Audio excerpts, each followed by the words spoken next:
तो स्वागत है आपका हमारे चैनल योगा एजुकेशन इंडिया में। विद्यार्थियों, आज हम समझेंगे महापुरुष पंडित श्री राम शर्मा आचार्य के विषय में। थोड़ा सा समझेंगे और मुख्य पॉइंटों को साथ में नोट भी करेंगे, क्योंकि ये हम आसानी से याद कर सकें और ये परीक्षा में अति उपयोगी साबित हो सकें। जहाँ से क्वेश्चन बनते हैं तो हम आंसर अच्छे से दे सकें। और यह भी नोट कर लें साथ में कि ये समसामयिक काल के अंतर्गत ये भी आते हैं।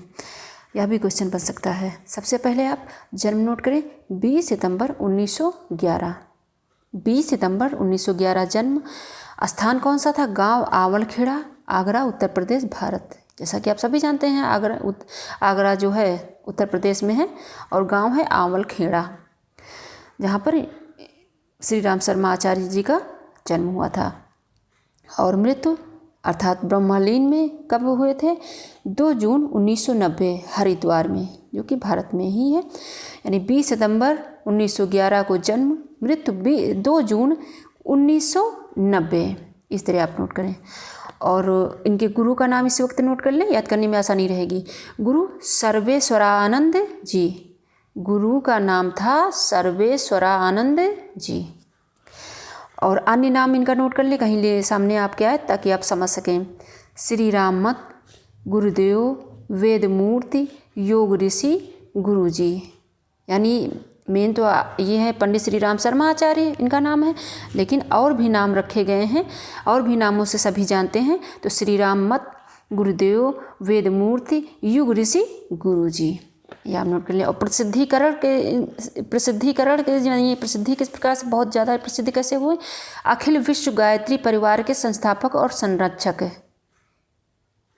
मतलब अखिल विश्व गायत्री परिवार के संस्थापक और संरक्षक के रूप में इनकी प्रसिद्धि हुई है। और भी इन्होंने बहुत सारे कार्य किए हैं, लेकिन ज़्यादातर जैसे सभी लोग ज़्यादातर इसी के कारण जानते हैं, जो इन्होंने इसकी संस्था, मतलब इस संस्था के संस्थापक थे अखिल विश्व गायत्री परिवार के, और ये संरक्षक भी थे। इसके कारण ये ज़्यादा प्रसिद्धि हुए, लेकिन इन्होंने बहुत सारे कार्य किए, वो मैं अभी आपको आगे बताऊंगी।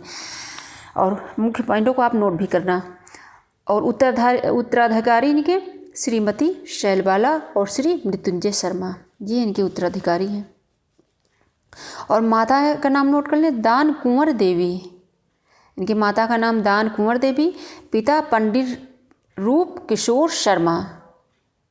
यानी पिता का नाम पंडित रूप किशोर शर्मा, माता का नाम दान कुंवारी देवी। और पिता इनके जमींदार घराने से ताल्लुक़ रखते थे, और ये राजघरानों के राजपुरोहित, विद्वान और भगवत कथाकार थे ये। यानी राजघरानों के राजपुरोहित थे ये, विद्वान थे, भगवत कथाकार थे ये। और इनकी पत्नी का नाम भी नोट कर लें, जैसा कि आप सभी जानते होंगे, लेकिन नोट कर लें। भगवती माता, इनको माता कहा था, तो माता भगवती देवी शर्मा, या नोट कर लें। आगे से अब थोड़ा समझेंगे। विद्यार्थियों, इन्होंने अपना जीवन समाज की भलाई तथा सांस्कृतिक व चारित्रिक उत्थान के लिए समर्पित कर दिया था। और उनका व्यक्तित्व किस प्रकार था? एक साधु पुरुष, अध्यात्म विज्ञानी, योगी, दार्शनिक, मनोवैज्ञानिक, लेखक, सुधारक, मनीषी व दृष्टा का समन्वित रूप था। उनका व्यक्तित्व किस प्रकार था? किसका व्यक्तित्व? श्री राम शर्मा आचार्य का व्यक्तित्व साधु पुरुष, अध्यात्म विज्ञानी, योगी, दार्शनिक, मनोवैज्ञानिक, लेखक, सुधारक, मनीषी व दृष्टा का समन्वित पूर्ण रूप था उनका व्यक्तित्व। और आगे नोट करें कि आधुनिक व प्राचीन विज्ञान व धर्म का समन्वय करके आध्यात्मिक नव चेतना को जगाने का कार्य किया इन्होंने, ताकि वर्तमान समय की चुनौतियों का सामना किया जा सके।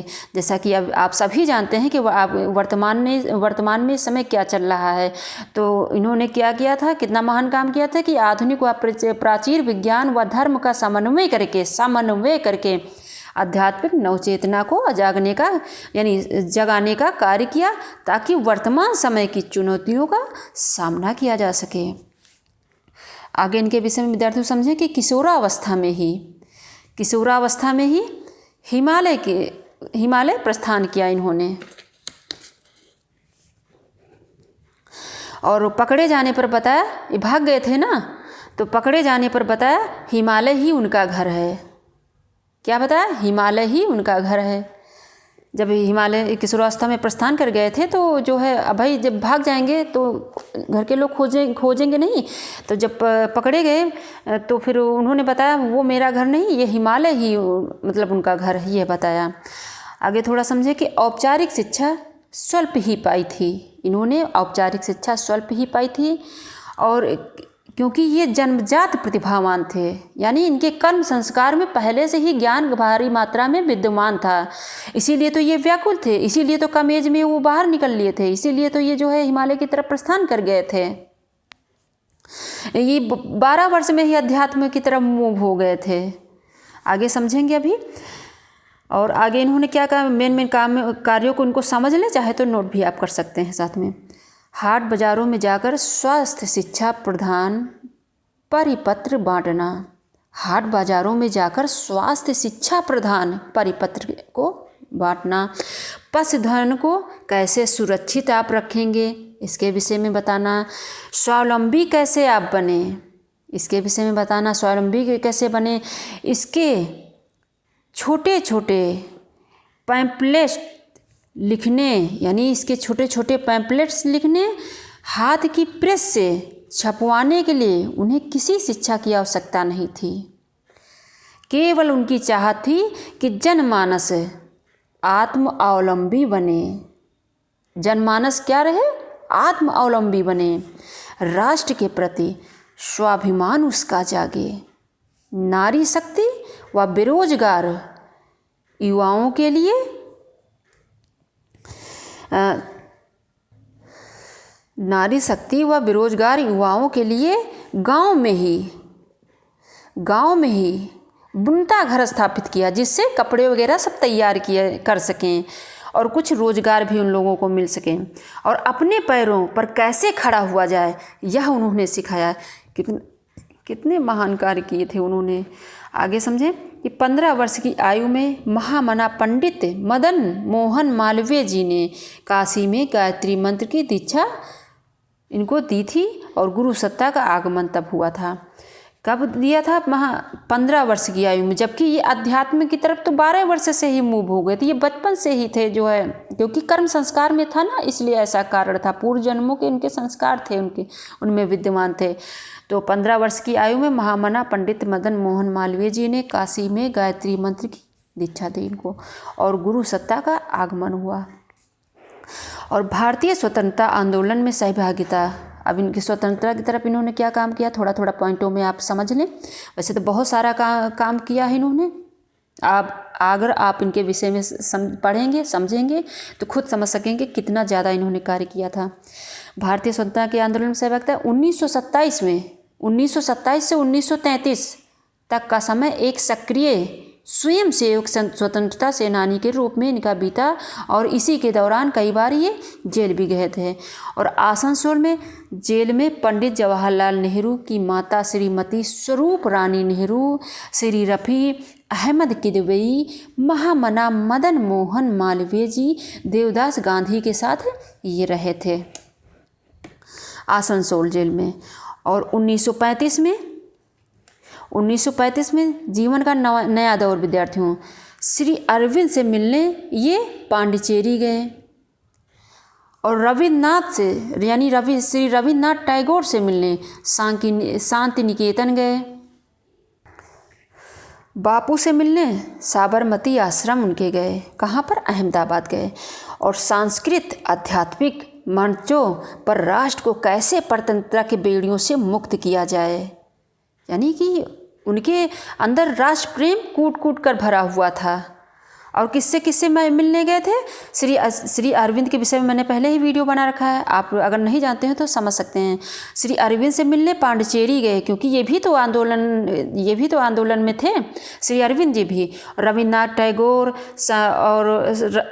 टैगोर से मिलने शांति निकेतन गए, बापू से मिलने साबरमती आश्रम गए, और यानी जहाँ जो अहमदाबाद में था। और सांस्कृतिक आध्यात्मिक मोर्चों पर राष्ट्र को कैसे प्रतंत्रता के बेड़ियों से मुक्त किया जाए, यानी कि इन लोगों से मिलकर ये कैसे कार्य किया जाए, ये सब उनके मन में था। और इन्होंने नमक आंदोलन में भी भाग लिया था।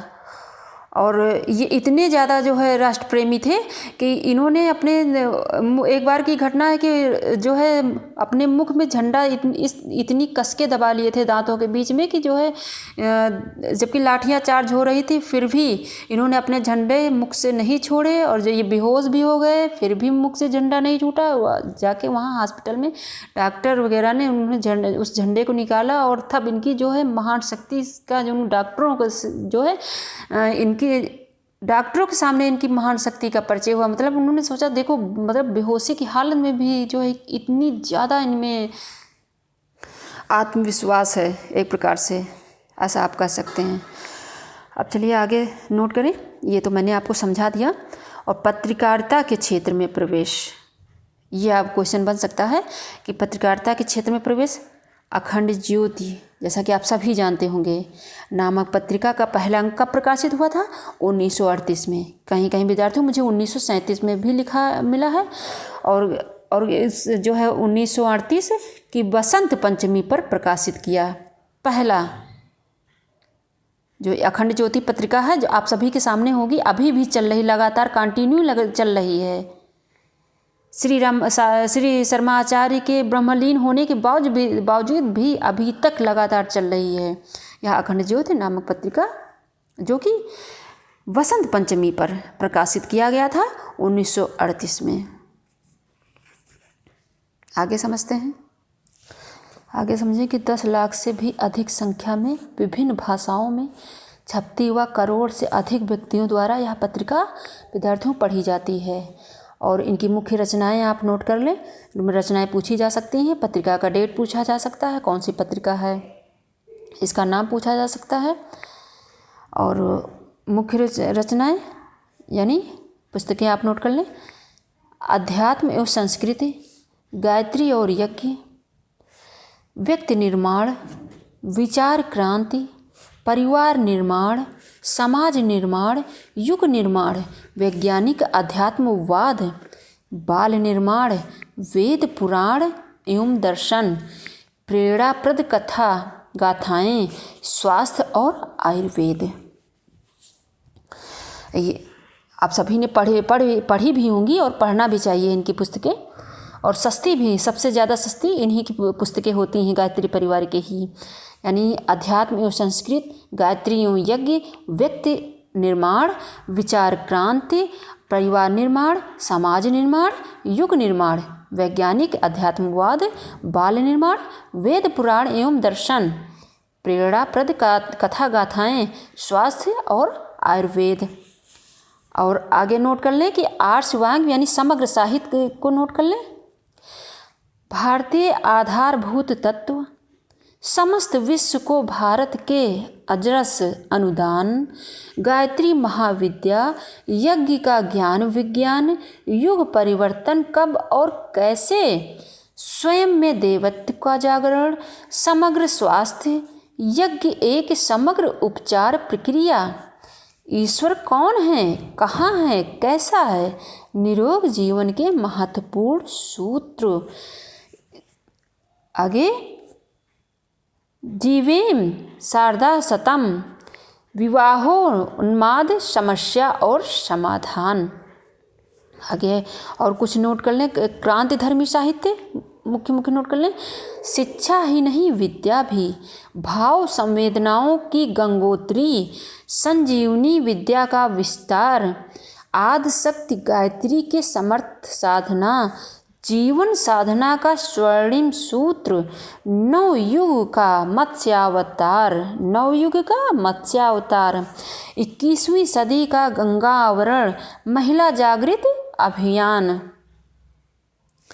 सदयुग की वापसी, परिवर्तन के महान क्षण, समय दान ही युग धर्म, महाकाल का प्रतिभाओं को आमंत्रण, प्रज्ञा अवतार की विस्तार प्रक्रिया, मना स्थित बदले तो परिस्थिति बदले, जीवन देवता की साधना आराधना आदि। विद्यार्थियों, साहित्य इन्होंने बहुत सारी रचनाएं की हैं, लेकिन कुछ का हमने यहाँ पर वर्णन किया है। इसको आप 2-3 बार सुन लेंगे तब भी आपके समझ में आ जाएगा, सामने पड़ेगा, आप समझ जाएंगे किसकी ये रचना है। और बहुत कठिन भी नहीं कि समझ में ना आए, सब समझ में भी आसानी से आ जाएगा। विद्यार्थियों, अनमोल विचार 1-2 हमने लिख दिए यहाँ पर। वैसे तो आप सभी ने काफ़ी पढ़ रखे होंगे, लेकिन फिर भी आप देख लें यहाँ पर। अवसर तो सभी को ज़िंदगी में मिलते हैं, किंतु उनका सही वक्त पर सही तरीके से इस्तेमाल कुछ ही कर पाते हैं। दूसरा है, लक्ष्य के अनुरूप भाव उदय होता है, लक्ष्य के अनुरूप भाव उदय होता है तथा उसी स्तर का प्रभाव क्रिया में पैदा होता है। ये इनके 2 मैंने अनमोल विचार रखे, वैसे तो बहुत सारे इन्होंने अनमोल विचार लिखे हैं और बोले हैं। और विद्यार्थी थोड़ा सा इनके विषय में और थोड़ा समझ लें कि 12 साल की उम्र में अध्यात्म की राह पकड़ ली थी इन्होंने।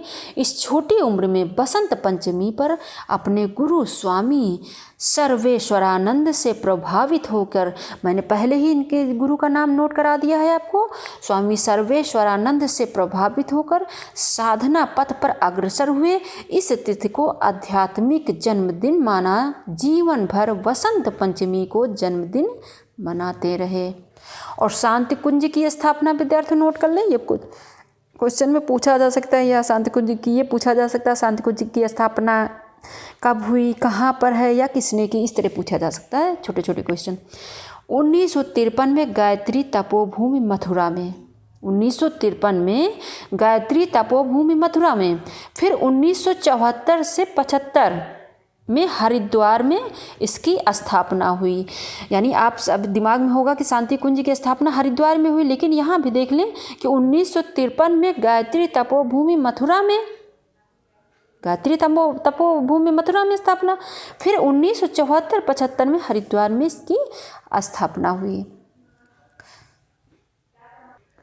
तो विद्यार्थियों, हमने शांति कुंज का ये नोट कर लिया होगा, यानी आपने नोट कर लिया होगा, और अनमोल विचार समझ लिए होंगे। क्रांति धर्मी साहित्य नोट करना चाहे नोट कर ले, नहीं 2-3 बार वीडियो देखेंगे तभी आपके समझ में आ जाएगा, याद रहेगा आपके दिमाग में।